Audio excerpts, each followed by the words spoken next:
সোমবার স্বামী বিবেকানন্দের ভাবাদর্শে পূর্ব বর্ধমান জেলার কাটোয়া 2 ব্লকের কুয়ারা বিবেকানন্দ যুব পাঠচক্রের উদ্যোগে একদিনে ছাত্র যুব শিক্ষণ শিবির অনুষ্ঠিত হল মেজিয়ারি সতীশচন্দ্র স্মৃতি উচ্চ বিদ্যালয়। এই শিবিরে 107 জন শিক্ষার্থী অংশগ্রহণ করেন। একটি বইয়ের স্টল করা হয়, জনসাধারণের জন্য উন্মুক্ত ছিল এবং এলাকার মানুষ স্বামীজির জীবন ও বাণী শুনতে শিবিরে যোগ দেন। গান ও খেলা অনুষ্ঠিত হয়। শিবির শিক্ষার্থীরা সারাদিন স্বামীজির মানুষ হয় এবং মানুষ করার আদর্শকে সংকল্প হিসেবে নেয়। আজ মেজিয়ারি সতীশচন্দ্র উচ্চ বিদ্যালয়ে কুয়ারা বিবেকানন্দ যুব পাঠচক্রের পরিচালনায় একটি একদিনের যুব শিক্ষণ শিবির আয়োজিত হচ্ছে।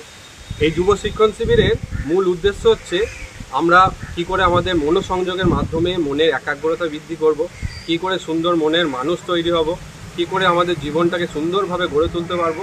সর্বোপরি স্বামী বিবেকানন্দ আমাদের আদর্শরূপে তার বাণী আমরা কীভাবে আমাদের জীবনে আত্মস্থ করতে পারবো, সেইগুলো নিয়েই মূলত আজকে আলোচনা হচ্ছে। আজকে এই আলোচনায় মূলত আমরা স্বামী বিবেকানন্দকে আদর্শ করে যে আলোচনাগুলি হচ্ছে, মূলত সবগুলি আমরা স্বামী বিবেকানন্দকে আদর্শ করে আলোচনাগুলি চালানো হচ্ছে। এবং আজকের এই যে এত দুর্যোগ, এই দুর্যোগ সত্ত্বেও যেভাবে শিবির শিক্ষার্থী ভাইরা এসছেন, আজকে প্রায় মোট 105 জন শিবির শিক্ষার্থী ভাই উপস্থিত হয়েছে।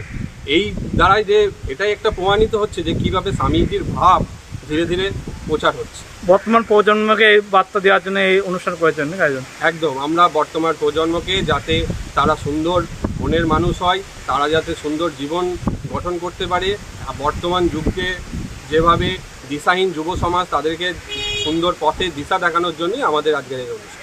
আপনার নাম পরিচয়? আমার নাম সুমন ঘোষ, সম্পাদক কুয়ারা বিবেকানন্দ যুব পাঠচক্র। কোথায় এসেছো?